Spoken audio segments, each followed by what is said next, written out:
Hello दोस्तों, मैं शुभम स्वागत करता हूं आपका अपने YouTube channel grow more edu hub पर। इंडियन इकोनॉमिक्स की इस लेक्चर सीरीज में अपन ने पहले आर्थिक नियोजन या इकोनॉमिक प्लानिंग का जो चैप्टर देख लिया था। आज अपन कंटिन्यू करते हैं इसको आगे और मुद्रास्फीति अपना नेक्स्ट टॉपिक है, इन्फ्लेशन। और इकोनॉमिक्स या अर्थशास्त्र की भाषा में इसको मुद्रास्फीति या इन्फ्लेशन कह देते हैं। बाकी अपन आम बोलचाल की भाषा में जो है इसको महंगाई कहते हैं। और महंगाई जो है वो राजनीतिक हलचलों में भी रहता है और सामाजिक बहुत गर्मागर्मी वाला मुद्दा है महंगाई। तो आप ये कह सकते हो कि मतलब बहुत बड़ी बड़ी जो पार्टियां सत्ता में रहती हैं और वो सब पार्टियां सत्ता से बाहर हो जाती हैं एक इस मुद्दे के कारण। तो ये टॉपिक आपके इस परिप्रेक्ष्य में ही नहीं है कि आप किसी कंपटीशन एग्जाम की तैयारी कर रहे हो। बाकी अगर आप अपने दैनिक जीवन में भी देखा जाए तो बहुत मतलब महत्वपूर्ण जो मुद्दा है वो है महंगाई। और अपने तो अभी गहलोत साहब जो है सीएम साहब अभी एमआरसी चला रहे हैं, महंगाई राहत कैंप। तो उसके बारे में भी आपको जानना चाहिए। तो वो उसकी जानकारी कब होगी आपकी? पहले तो ये है कि महंगाई होती क्या है, महंगाई जो है उसके कितने प्रकार होते हैं। इस टॉपिक में अपन यही पढ़ेंगे कि महंगाई जो है होती क्या है, महंगाई के कितने प्रकार होते हैं, महंगाई जो है उसको कौन कौन से मतलब उसके कारण कौन से हैं, कि किन कारणों से महंगाई आती है। मतलब आपने अभी तक अपन ने ये जाना है कि भाई अपन ये जानते हैं कि भाई हाँ अभी चीज़ें महंगी हो गई हैं, मतलब महंगाई बहुत ज़्यादा बढ़ गई है। लेकिन क्या आपने को पता है कि ये महंगाई बढ़ती क्यों है, इसके कारण क्या है? दूसरी चीज़ कि अगर ये महंगाई बढ़ जाती है तो इसका उपाय कैसे किया जाता है, कि अगर अपन इसको कंट्रोल कैसे कर सकते हैं। और एक चीज़ ये है कि इस महंगाई के बढ़ने से अपने समाज के ऊपर, राजनीति में क्या क्या प्रभाव पड़ते हैं, ये सारी चीज़ें आज अपन इस लेक्चर में देखेंगे। तो अपन बिना किसी देरी के स्टार्ट करते हैं इस लेक्चर को। तो चलिए शुरू करते हैं। एक आपका है सबसे पहले तो मुद्रास्फीति या महंगाई जो है वो दो चीजों पे, एक है आपकी मांग और एक है आपूर्ति।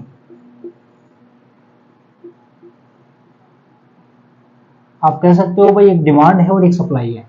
ये दो जो चीजें हैं ना वो आपकी बाजार की शक्तियां हैं। मतलब आपका जो मार्केट है वो इन दो चीजों के ऊपर चलता है, एक आपकी डिमांड पे और एक सप्लाई पे। कुल मिला के आप ये समझो कि मार्केट में भाई कितनी डिमांड हो रही है और उसके कॉन्टेक्स्ट में कितनी सप्लाई हो रही है। इन दो ही चीजों पे पूरा मार्केट जो है वो गवर्न करता है। अगर मार्केट में मांग बहुत ज्यादा है और सप्लाई नहीं है तो आप खुद अंदाजा लगा सकते हो कि क्या होगा।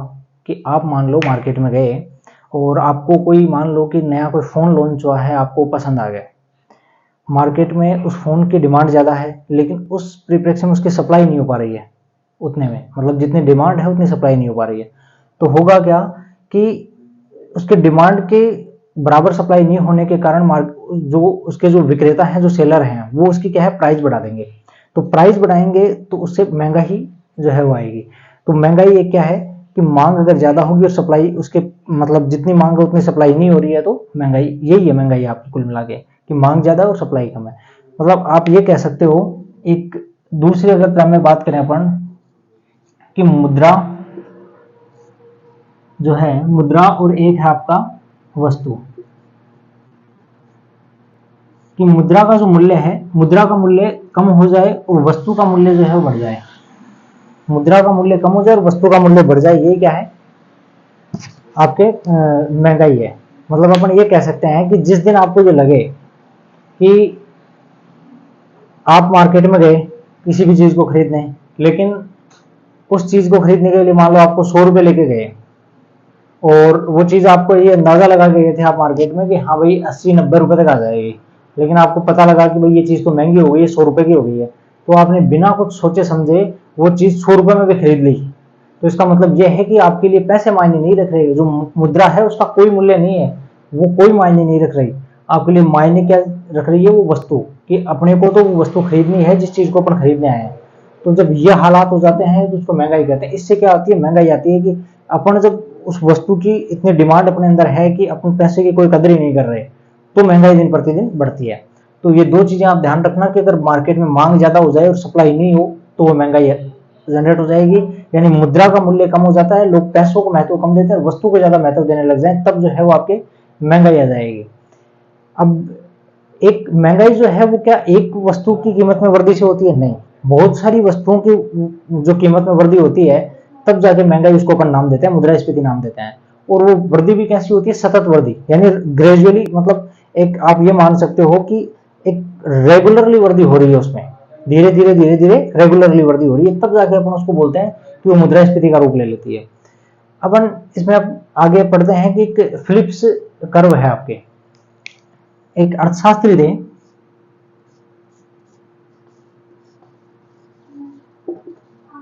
Philip curve. ये फिलिप कर्व है क्या? तो एक अर्थशास्त्री थे आपके फिलिप्स, इकोनॉमिस्ट थे फिलिप्स। उन्होंने एक सिद्धांत दिया था, एक सूत्र दिया था। वो सूत्र क्या है, पहले मैं आपको वो बता देता हूं। उन्होंने ये कहा था कि आपकी मुद्रास्फीति और जो बेरोजगारी है उनमें व्युत्क्रमानुपाती संबंध है, यानी इनवर्सली प्रोपोर्शनल है। अब मैं आपको ये समझा देता हूं कैसे क्या है। मुद्रास्फीति यानी मूल्य,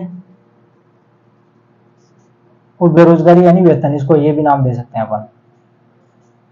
उन्होंने ये कहा था कि जैसे जैसे मार्केट में महंगाई बढ़ेगी, ठीक है, मुद्रास्फीति जैसे जैसे बढ़ेगी तो बेरोजगारी वैसे वैसे कम होगी। इनवर्सली प्रोपोर्शनल का मतलब यह है। आप एक चीज ये सोचना, मतलब फिलिप्स का ये मानना था कि जैसे जैसे मार्केट में महंगाई बढ़ेगी तो इससे क्या होगा, जो सेलर होगा, जो वस्तुएं बेच रहा है या जो वस्तुएं उत्पादित कर रहा है, यानी उत्पादन जो करता है, उसको फायदा होगा। मतलब एक सिस्टमेटिक वे में आप समझना,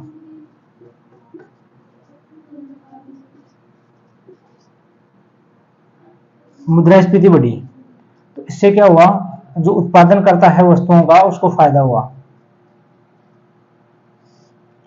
उत्पादनकर्ता को लाभ हुआ। अब उत्पादनकर्ता को जब लाभ होता है तो वो क्या करता है, निवेश में वृद्धि करता है।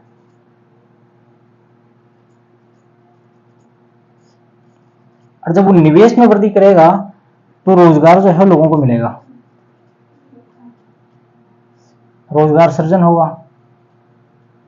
और रोजगार सृजन होगा तो मतलब आपका यह है कि बेरोजगारी कम होगी।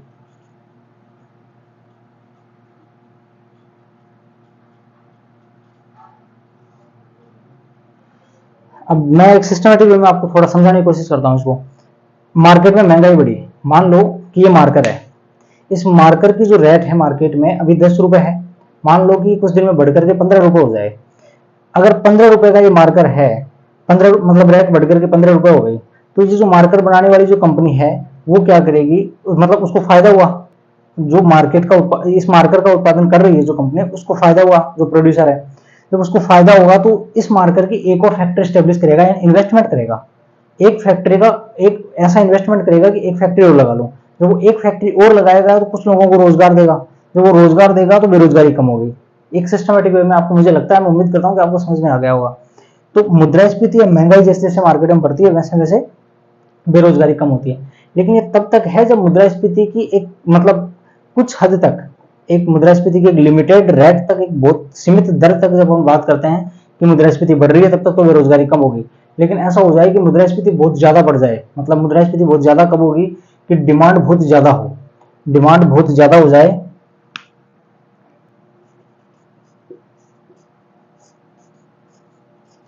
और आपूर्ति बहुत कम हो। अगर किसी चीज की मार्केट में बहुत ज्यादा डिमांड है, इतनी ज्यादा डिमांड है कि उसकी सप्लाई नहीं हो पा रही और उसकी आपूर्ति बहुत कम है, तो मुद्रास्फीति बहुत, मतलब हाई लेवल तक पहुंच जाएगी अपने, इन्फ्लेशन। और जब मुद्रास्फीति बहुत ऊंची दरों पर चली जाएगी तो फिर क्या होगा कि आपका पूरा का पूरा मार्केट कोलैप्स कर जाएगा। आप ये मान के चलो कि आप कोई चीज खरीदने गए, उसकी मार्केट में बहुत ज्यादा किल्लत है, तो जो पैसे वाले लोग हैं वो और ज्यादा, और मतलब ज्यादा से ज्यादा पैसा खर्च करके वो चीज लेने की कोशिश कर रहे हैं। तो इससे क्या होगा कि मार्केट में सप्लाई नहीं होने की वजह से महंगाई दिन प्रतिदिन और बढ़ती जाएगी, दिन प्रतिदिन ज्यादा बढ़ती जाएगी, तो लोग पैसे की कोई वैल्यू नहीं करेंगे और पूरा का पूरा मार्केट कोलैप्स कर जाएगा। आपने अभी हाल ही में एक देश है जिम्बाब्वे, उसका नाम सुना होगा। जिम्बाब्वे काफी ज्यादा चर्चाओं में है, 2017-18 से ही चर्चाओं में है। वहां ऐसे हालात हैं कि अगर आपको एक नमक की थैली लेने जाना है तो एक बैग जो है वो पैसों का भर के लेके जाना पड़ेगा। अगर आपको ब्रेड खरीदने जानी है, ब्रेड का एक पैकेट खरीदने जाना है, तो आपको एक बोरा पैसों का भर के लेके जाना पड़ेगा। तो ये हालात है जिम्बाब्वे में। वो किस लिए है कि वहां पे सोचो कि आप एक नमक की थैली अपने यहाँ 15-20 रुपए में आ जाती है, सोचो उसके लिए एक बैग, बड़ा बैग भर के लेके जा रहे हैं वो। इसका मतलब ये है कि वहां की करेंसी की कोई वैल्यू नहीं है। और वो करेंसी की वैल्यू क्यों नहीं है, क्योंकि वहां महंगाई, मुद्रास्फीति इतनी ज्यादा बढ़ गई कि वहाँ लोग वस्तुओं को, अब कोई खाने की वस्तु को तो महत्व देगा, ये मान लो जो उसके डेली लाइफ की चीजें हैं उनको सबको महत्व देगा, उसके लिए पैसे इतने, मतलब पैसों की कोई वैल्यू ही नहीं वहाँ। तो मुद्रा की जो मूल्य है, मुद्रा का मूल्य बहुत कम हो गया और वस्तु का मूल्य बहुत ज्यादा बढ़ गया, इस वजह से ये हालात होता है। तो अपन ने अभी तक ये देख लिया कि मांग और आपूर्ति जो है उसके संबंध की, मांग ज्यादा होगी आपूर्ति कम होगी तो मुद्रास्फीति उसको कहते हैं, या अपन कह सकते हैं कि कीमतों में एक सतत जो वृद्धि होती है उसको मुद्रास्फीति कहते हैं। फिलिप्स करो के बारे में अपन ने बात की कि मुद्रास्फीति और बेरोजगारी के अंदर एक व्युत्क्रमानुपाती संबंध बताते हैं अर्थशास्त्री फिलिप्स। ये बहुत इंपॉर्टेंट है, किसी एग्जाम में अगर पूछ लिया जाए कि अर्थशास्त्री फिलिप्स के अनुसार मुद्रास्फीति और बेरोजगारी में कैसा संबंध है, समानुपाती, व्युत्क्रमानुपाती, एक समान, तो वो है कि मुद्रास्फीति और बेरोजगारी में व्युत्क्रमानुपाती संबंध है। ये ऐसे भी पूछ सकते हैं कि मुद्रास्फीति और बेरोजगारी में व्युत्क्रमानुपाती संबंध किसने बताया, तो अर्थशास्त्री फिलिप ने बताया था। इसका एक ग्राफ भी है, अपन इसकी एक बार बात कर लेते हैं। यहाँ पे साइड में छोटा सा ग्राफ बना के आपको बता देता हूँ, वैसे एग्जाम में पूछता नहीं है लेकिन फिर भी, जैसे मान लो ये आपके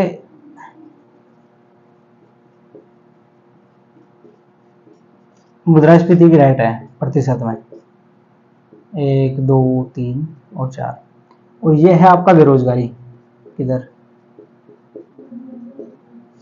प्रतिशत में। अब क्या होगा कि मान लो अगर मुद्रास्फीति 1 पे है तो आपका जो बेरोजगारी होगी वो 4 पे होगी। आप ये मान के चलो तो मुद्रास्फीति बहुत कम है तो बेरोजगारी बहुत ज्यादा है, ठीक है। अब मुद्रास्फीति मान लो बढ़ते बढ़ते 4 पे आ गई तो आपकी ये जो है वो यहाँ पे आ जाएगी। तो एक ऐसा ग्राफ जो है उसका काम करता है, बिल्कुल ऐसे डिक्लाइन होता हुआ ग्राफ काम करता है मुद्रास्फीति और बेरोजगारी के बीच में। तो ये संबंध अपन ने देख लिया।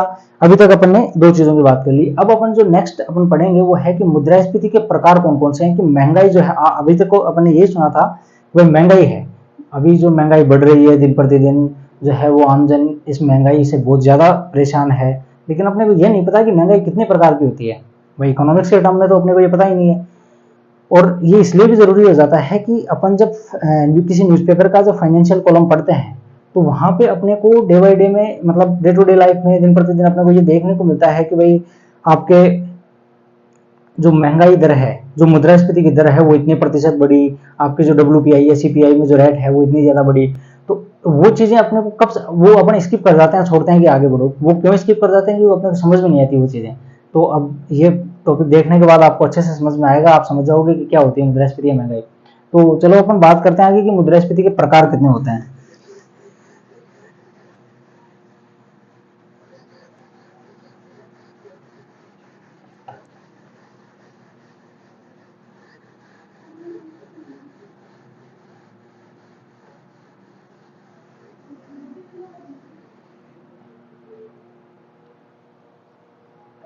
तो नेक्स्ट टॉपिक जो है वो आपका है कि इसके प्रकार कितने होते हैं या टाइप्स कितने होते हैं। अब बहुत सारे टाइप हैं, अपन धीरे धीरे एक एक करके बात करेंगे तो कम से कम भी 13, 14, 15 के करीब टाइप हैं। अपन एक एक करके चलते हैं। तो एक बार अपन 3, 4, 5 टाइप ऐसे हैं जिनको अपन एक बार कनेक्ट, मतलब इंटरकनेक्ट करके पढ़ सकते हैं एक दूसरे से, और बहुत आसानी, मतलब मैं कोशिश करूंगा कि बहुत इजीली वे में आपको समझा पाऊँ। और आप कोशिश करना बहुत ध्यान से देखने की, अगर समझ में नहीं आता है तो रिकैप करके दोबारा देख लेना। लेकिन मुझे लगता नहीं कि एक बार में आपको समझ में आ जाएगा। मुझे ऐसा लगता है कि एक बार में आपको समझ में आ जाएगा, कि आपको, मुझे लगता नहीं कि आपको दोबारा रिकैप करके देखने की जरूरत है। तो सबसे पहले अपन बात करते हैं कि पहली जो चीज है वो है, मतलब पहला प्रकार कौन सा है। एक हाँ, मैं आपको पहले बता दूं कि इन्फ्लेशन जो है, ये मुद्रास्फीति है, इसको अपन अगर इंग्लिश टर्मिनोलॉजी में पढ़ेंगे इसके प्रकार को, तो वो ज्यादा इजी रहेगा। हिंदी टर्मिनोलॉजी बहुत ज्यादा टिपिकल है। अगर आपको हिंदी टर्मिनोलॉजी पढ़नी है वैसे पढ़ लेना आप। उस पर टेलीग्राम चैनल पे अपने नोट्स में अपलोड कर दूंगा, वहां से हिंदी में भी लिखा हुआ है, इंग्लिश में भी लिखा हुआ है, लेकिन मैं यहाँ पे थोड़ी इंग्लिश टर्मिनोलॉजी यूज करूंगा, आप देख लेना। बाकी मुझे लगता है कि इंग्लिश टर्मिनोलॉजी ही आप यूज करोगे तो ज्यादा अच्छा रहेगा, क्योंकि ज्यादा इजी वे में याद हो पाएगा। हिंदी में बहुत थोड़ा टफ है ये टॉपिक। तो अपन सबसे पहले बात करते हैं, एक होती है आपकी क्रीपिंग इन्फ्लेशन, जिसको अपन बोलते हैं रेंगती हुई मुद्रास्फीति। ठीक है, मैं हिंदी में भी आपको बता देता हूँ। क्रीपिंग मुद्रास्फीति या जिसको रेंगती हुई मुद्रास्फीति अपन बोलते हैं। क्रीपिंग इन्फ्लेशन क्या होती है कि जब आपकी मुद्रास्फीति की जो दर है, आपकी जो महंगाई की दर है, वो 3% से कम हो।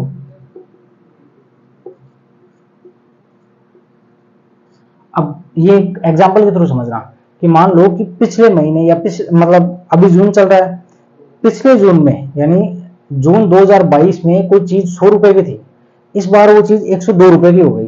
तो इसमें इसका मतलब ये हो गया कि उसकी महंगाई कितनी परसेंट बढ़ी, 2% बढ़ी उसकी महंगाई दर या मुद्रास्फीति दर।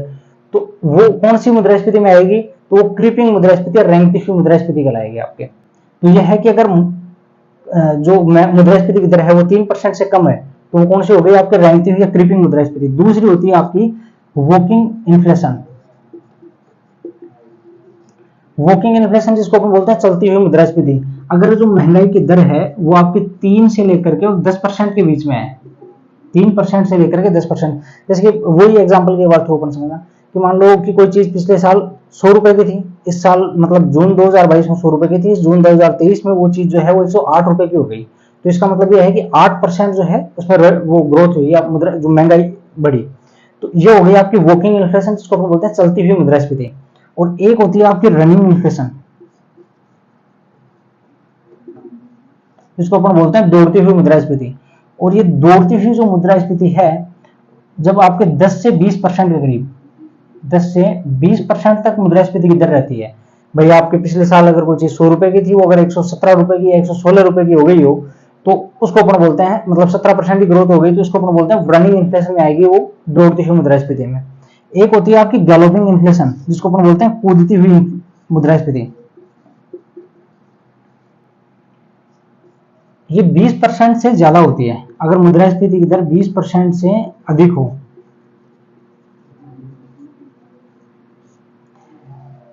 गैलोपिंग इन्फ्लेशन क्या होती है कि मतलब बहुत ज्यादा कूदती हुई इसको बोलते हैं कि बहुत रैपिडली तरीके से महंगाई बढ़ रही हो कि अगर कोई चीज 100 रुपए की है वो 125 की हो गई अगले साल, फिर उसके अगले साल वो 175 की हो गई, फिर 225 की हो गई। ऐसे अगर इस रेट में अगर कोई ग्रोथ कर रही है कोई भी इन्फ्लेशन तो उसको अपन बोलते हैं गैलोपिंग इन्फ्लेशन जो 20% से ज्यादा।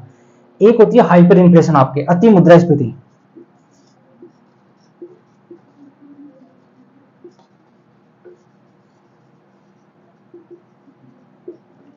हाइपर इन्फ्लेशन क्या होती है कि जब महंगाई जो है वो अपने सारे रिकॉर्ड तोड़ जाती है, मुद्रास्फीति या महंगाई जो है अपने सारे रिकॉर्ड तोड़ जाती है, उसको अपन बोलते हैं हाइपर मुद्रास्फीति। कि इस कगार पे महंगाई पहुंच गई कि इस बार कोई वस्तु 100 रुपए की थी वो अगले साल 200 की हो गई, 250 की हो गई। मतलब एक साल में वस्तु की कीमत में 100 मतलब 100% की, 150% की, 200% की अगर वृद्धि होती है तो मतलब मान लो कि पिछले साल कोई वस्तु 100 रुपए की थी वो इस साल होकर के 150 रुपए की हो गई, ठीक है, या 200 रुपए की हो गई। तो 200 रुपए की होते 100% ग्रोथ कर गया। तो ऐसी जो मुद्रास्फीति है उसको अपन बोलते हैं हाइपर इन्फ्लेशन अति मुद्रास्फीति की मतलब सारे बैरियर तोड़ चुकी है वो इन्फ्लेशन के, उसको अपन हाइपर इन्फ्लेशन बोलते हैं। तो यानी 3 अंकों में ये होती है। अपन ने अभी तक 5 प्रकार की मुद्रास्फीति पढ़ी, क्रीपिंग, वॉकिंग, रनिंग, गैलोपिंग और हाइपर। आप ऐसे थोड़ा लोड मत लेना, मैं वैसे हिंदी में मैं बोल तो रहा हूं, आप एक बार देख लेना, बाकी ज्यादा हिंदी और इंग्लिश में लिखूंगा तो बोर्ड पे टाइम ज्यादा लगेगा। एक क्रीपिंग हो गई आपकी रेंगती हुई, वॉकिंग आपकी चलती हुई, रनिंग आपकी दौड़ती हुई, गैलोपिंग आपकी कूदती हुई मुद्रास्फीति और हाइपर इन्फ्लेशन मतलब अति मुद्रास्फीति। ये हो गई 5 टाइप की। एक होती है आपकी मर्म मुद्रास्फीति जिसको अपन बोलते हैं कोर इन्फ्लेशन, उसकी अपन बात करते हैं।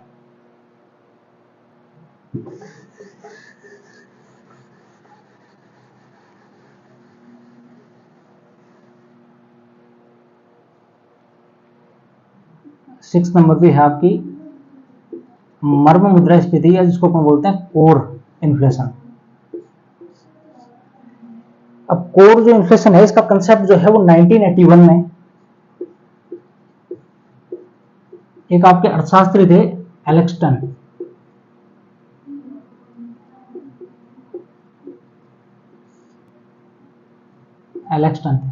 ठीक है, एलेक्सटन एक अर्थशास्त्री थे। उन्होंने 1981 में 1981 में मर्म मुद्रास्फीति का कंसेप्ट दिया था, इसका प्रतिपादन किया था। उन्होंने क्या कहा था, इनका मानना यह था कि भाई 2 प्रकार की मतलब जो महंगाई बढ़ती है वो 2 कारणों से बढ़ती है आपकी। इनका यह मानना था कि जो मुद्रास्फीति है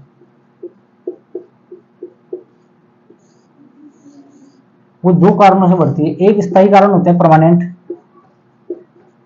और एक अस्थायी कारण होते हैं टेम्परेरी। स्थायी कारण कौन से हो गए, स्थायी कारण हो गए कि जैसे आपके जनसंख्या वृद्धि कर रही हो,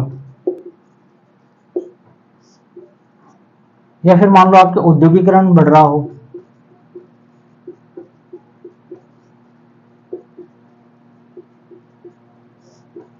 जब जनसंख्या वृद्धि कर रही हो, औद्योगिकरण बढ़ रहा हो, ये तो है आपके स्थायी कारण।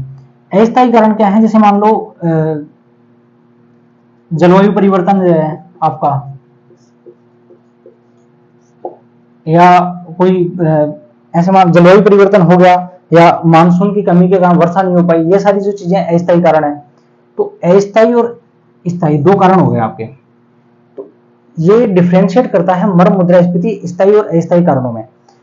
तो मर्म मुद्रास्फीति का कंसेप्ट यह है कि आपका जो सेंट्रल बैंक है भाई, अपने अगर मुद्रास्फीति महंगाई बहुत बढ़ जाती है तो उसको कंट्रोल कौन करता है? एक जिम्मेवारी होती है आपके सेंट्रल गवर्नमेंट की, यानी आरबीआई की। एक तो होती है आरबीआई की जो आपका सेंट्रल बैंक है, और एक होती है आपकी गवर्नमेंट की। आरबीआई कैसे करता है? आरबीआई क्या करता है कि जो लिक्विडिटी मार्केट में आरबीआई की वजह से बढ़ी हुई है, जैसे जो आरबीआई ने पैसे जारी किए और मार्केट में बहुत ज्यादा पैसा हो गया, इस वजह से लोग बहुत ज्यादा खरीदारी कर रहे हैं, इस वजह से महंगाई बढ़ गई है। तो आरबीआई क्या करेगा? उस पैसे को वापस अपने पास खींच लेगा। वापस खींचने का मतलब है कि आरबीआई डॉलर की बेच करके, और वो पैसा पूरा का पूरा जो रुपया है वो पूरा का पूरा अपने पास ले लेता है वापस। तो मार्केट में पैसा जो लिक्विडिटी कम हो जाती है, तरलता कम हो जाती है, तो महंगाई कम हो जाती है। एक तो यह है चक्कर। तो लेकिन ये कब कर पाता है आरबीआई? तो अपने मतलब ये है कि आरबीआई को जब ये पता होगा, देखो इसको एक बार थोड़ा ऐसे समझने की कोशिश करना। आरबीआई अपनी मौद्रिक नीति बनाने में जो है इसका इस्तेमाल करता है मर्म मुद्रास्फीति का। इसको कैसे इस्तेमाल करेगा वो? कि आरबीआई क्या करता है, जो मुद्रास्फीति है, जो कुल मुद्रास्फीति है, उसमें से माइनस कर देगा। क्या चीज माइनस कर देगा? जो अस्थायी कारण है। अस्थायी कारण किसके कारण? मुद्रास्फीति के अस्थायी कारण, या जिसको अपन बोल सकते हैं बाह्य कारण। बाह्य कारण का मतलब क्या हो गया कि इन्फ्लेशन या जो मुद्रास्फीति लिक्विडिटी की वजह से बढ़ रही है, वो कब निकल के आएगी? जब उसमें से बाह्य कारक अपन घटा देंगे। बाह्य कारक कौन से? जैसे मान लो कि मतलब कि जलवायु परिवर्तन के कारण कोई हो गया, या फिर कुछ और कारणों से, जैसे कि सूखा पड़ गया। तो इन कारणों से जो ग्रोथ हो रही है, जो महंगाई बढ़ रही है, वो आरबीआई की लाइबिलिटी नहीं है, वो सरकार की जिम्मेदारी है कि सरकार कुछ करे और उसको रोके। आरबीआई तो क्या कर सकता है कि जो पैसा मार्केट में बहुत ज्यादा हो गया, उस पैसे को वापस अपने पास खींच सकता है, ताकि मार्केट में लोगों के पास पैसा ना रहे और लोग खर्चा ना करें, ताकि महंगाई जो है वो कम हो जाए। तो आरबीआई अपनी जो मौद्रिक नीति बनाएगा, तो उसमें मौद्रिक नीति में क्या करेगा कि मुद्रास्फीति को कम करने का प्रयास करेगा। वो कम करने का प्रयास कब करेगा? जब वो कुल मुद्रास्फीति में से बाह्य कारकों को घटा करके और जो मुद्रास्फीति निकालेगा। मान लो कि कुल मुद्रास्फीति 10% है, उसमें से 5% या 4% मुद्रास्फीति जो है वो आपके बाह्य कारकों की वजह से है। तो इसका मतलब इसमें से कितनी बच गई? 6% जो मुद्रास्फीति है वो आपकी किसकी वजह से है? आरबीआई की लिक्विडिटी की वजह से, कि आरबीआई ने पैसा जो जारी कर रखा है मार्केट में, उसकी वजह से 6% है। तो आरबीआई क्या करेगा कि भाई हाँ, हमारी जिम्मेदारी है कि इस 6% को कैसे कम किया जाए। ये जो 6% मुद्रास्फीति है, इसको कैसे कम करें हम। आरबीआई बस इतना ध्यान रखेगा। तो एक यह है कि अगर आपके एग्जाम में यह पूछ लिया जाए कि आरबीआई अपनी मौद्रिक नीति बनाने में कौन सी मुद्रास्फीति का प्रयोग करता है, तो कोर इन्फ्लेशन का प्रयोग करता है। इसी को बोलते हैं अपना कोर इन्फ्लेशन। कि मुद्रास्फीति में से अगर बाह्य कारकों को घटा दिया जाए, अस्थायी कारकों को घटा दिया जाए, तो उसको अपन बोलते हैं मर्म या कोर मुद्रास्फीति। कोर मतलब आपको पता होगा, कोर एक वैसे आप शाब्दिक रूप से भी इसका अनुमान लगा सकते हो।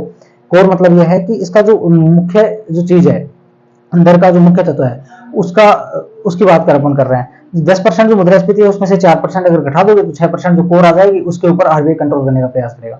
ये अपन ने बात कर ली 6 टाइप की मुद्रास्फीति की। इसके बाद में अपन नेक्स्ट जो 7वें नंबर पे बात करते हैं।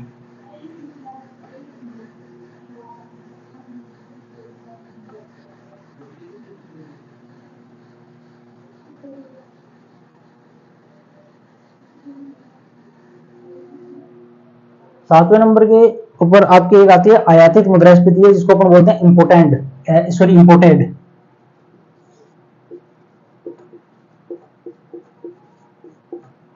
आयातित या इंपोर्टेड इन्फ्लेशन।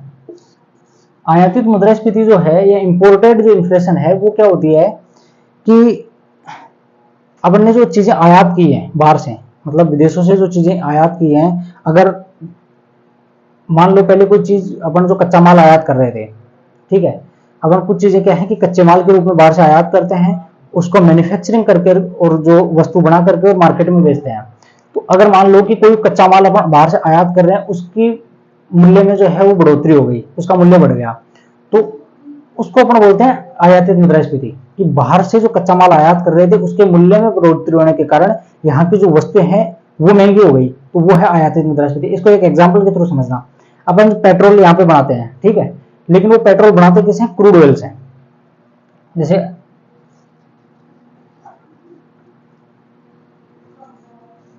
क्रूड ऑयल से अपन क्या बनाते हैं, पेट्रोल। अब मान लो इस पेट्रोल की जो कीमतें हैं अगर वो बढ़ेंगी, पेट्रोल की कीमतें कब बढ़ेंगी, जब आपकी क्रूड ऑयल की कीमतें जो हैं वो ज्यादा हो जाएं। अब क्रूड ऑयल की कीमतें कब ज्यादा होंगी, जैसे अपन क्रूड ऑयल इंपोर्ट करते हैं आपके ये सऊदी जो गल्फ कंट्रीज हैं उनसे हो गया, एक आपके रसिया से हो गया, इनसे अपन क्रूड ऑयल इंपोर्ट करते हैं। इनसे जो क्रूड ऑयल इंपोर्ट करते हैं उसको मैन्युफैक्चर करके पेट्रोल बनाते हैं। तो जब क्रूड ऑयल की कीमतें बढ़ जाएंगी तब पेट्रोल की कीमतें बढ़ेंगी। तो इसका मतलब ये हो गया कि जो चीज इंपोर्ट कर रहे हैं उसकी वजह से यहाँ की वस्तु में बढ़ोतरी हुई या महंगाई आई। तो ये हो गया इंपोर्टेड इन्फ्लेशन या आयातित वस्तुएं। ठीक है, आयातित वस्तुओं की वजह से आयातित मुद्रास्फीति हो गई। उसके बाद में अपन नेक्स्ट जो टॉपिक की बात करते हैं वो है 8वें नंबर की मुद्रास्फीति।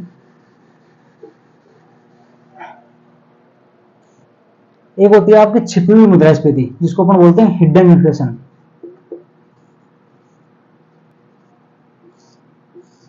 हिडन इन्फ्लेशन का मतलब ये होता है कि किसी वस्तु में मतलब उसकी मांग जो है, किसी वस्तु की मांग समय के साथ में मांग में बढ़ोतरी हो गई हो या फिर उसकी कीमत कम हो गई हो। ठीक है, जैसे मान लो कोई वस्तु पहले मार्केट में 100 रुपए की बेची जा रही थी, कोई वस्तु पहले मार्केट में 100 रुपए की बेची जा रही थी, पहले की बात है ये। और अब क्या हो गया कि उस वस्तु की कीमत में कमी हो गई, वो वस्तु जो है वो 70 रुपए की बेची जा रही है। ठीक है, तो अब उसमें 30 रुपए की जब कमी हुई तो लोग जो है उसको खरीदने के लिए दौड़ेंगे, भागेंगे।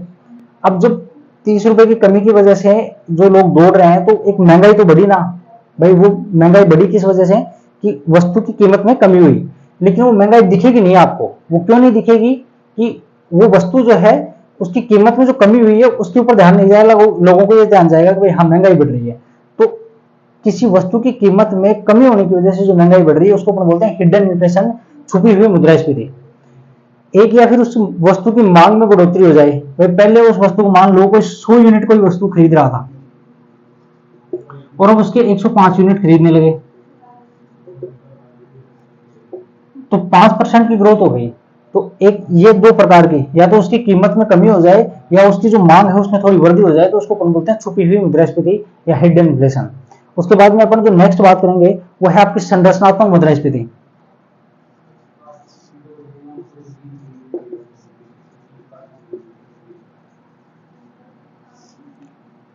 इसको अपन बोलते हैं स्ट्रक्चरल इन्फ्लेशन। ये थोड़ा इंपॉर्टेंट है, इसको ध्यान रखना। संरचनात्मक मुद्रास्फीति क्या होती है, इसका जो कंसेप्ट था वो जिम रिडल ने दिया था, गुल्लार मिडल ने। इसका जो प्रतिपादन किया था वो किसने किया था,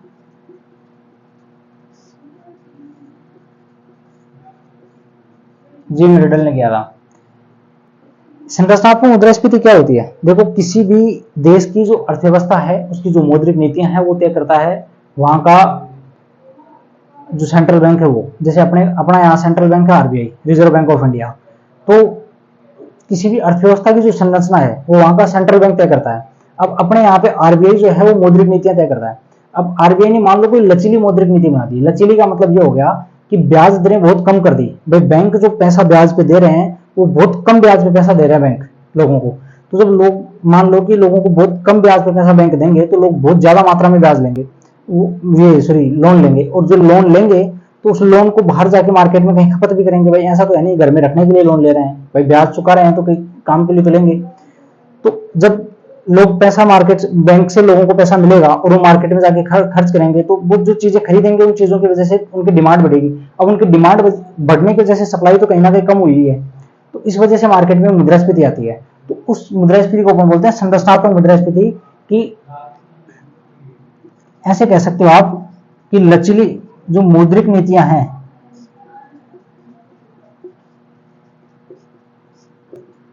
उनमें लचीलेपन के कारण, मौद्रिक नीतियों में लचीलेपन के कारण, जैसे आपकी क्या हो गया कि ब्याज दरों में कमी हो गई, ठीक है। या फिर ऐसे कह सकते हो कि अधिक मात्रा में लोन लेना, अधिक मात्रा में लोन देना, और ऐसी जो चीजें हैं तो उसकी वजह से जो मुद्रास्फीति बढ़ेगी तो उसको अपन बोलते हैं संरचनात्मक या स्ट्रक्चरल इन्फ्लेशन अपन बोलते हैं। तो अपन ने अभी तक जो है 9 प्रकार की मुद्रास्फीति की बात कर ली आपके। उसके बाद में नेक्स्ट जो टाइप की मुद्रास्फीति है वो आपकी एक दो बहुत इंटरेस्टिंग टाइप है, तो स्टैगफ्लेशन और एक है स्क्यूफ्लेशन, उसकी अपन बात करते हैं।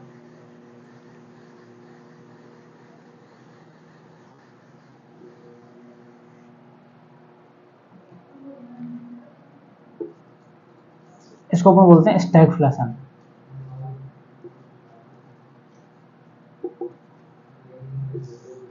इसको अपन बोलते हैं, हिंदी में बोलते हैं स्थगनजन्य।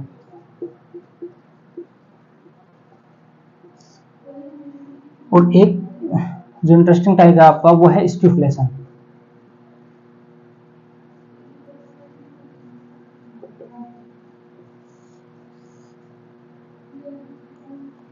स्टैगफ्लेशन क्या होता है? अब ये अपन ने देखा था कि एक अर्थशास्त्री थे फिलिप्स, वो कहते हैं कि मुद्रास्फीति और बेरोजगारी के बीच में एक व्युत्क्रमानुपाती संबंध होता है कि भाई जैसे जैसे महंगाई बढ़ेगी वैसे वैसे बेरोजगारी कम होगी। अपन ने पहले देख लिया था, उसको रिकैप करके देख लेना अगर आप भूल गए हो तो। ऐसा तो है नहीं कि भाई काफी पहले भाई अपन वैदिक काल में पढ़ रहे थे, अभी पढ़ रहे थे 5-10 मिनट पहले, तो उसको आप रिकैप करके देख लेना कि जो है अपन ने क्या पढ़ा था कि फिलिप्स जो कर्व है वो कैसे बात था मुद्रास्फीति और बेरोजगारी के बीच में।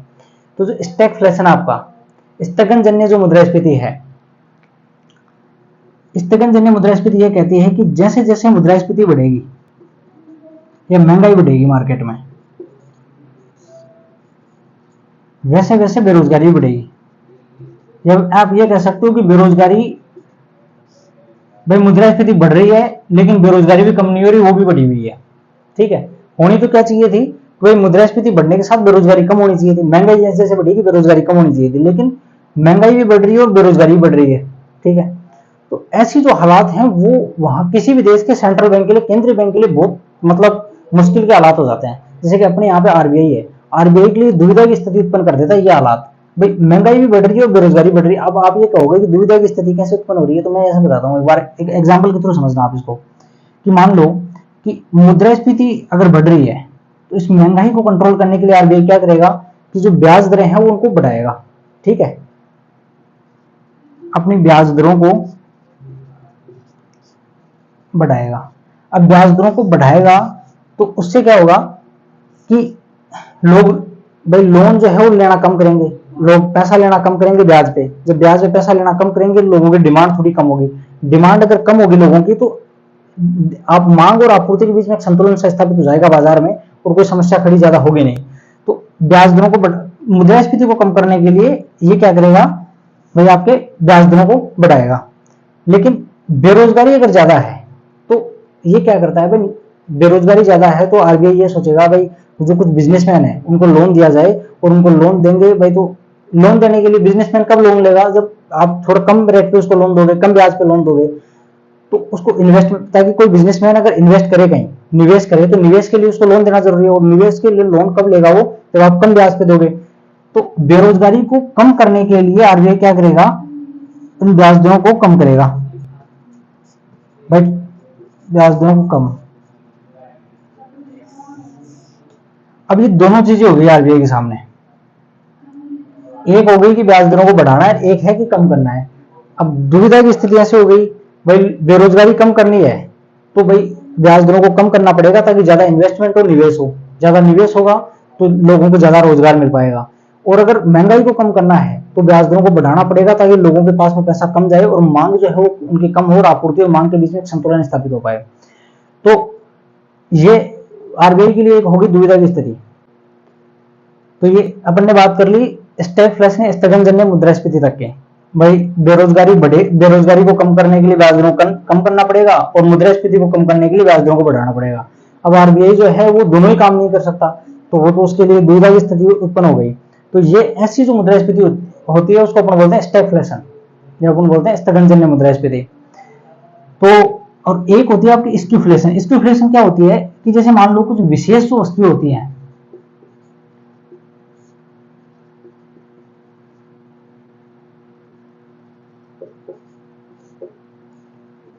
विशेष वस्तुओं की मांग में अगर बढ़ोतरी हो जाए तो उससे मुद्रास्फीति उत्पन्न होती है, उसको बोलते हैं स्क्यूफ्लेशन।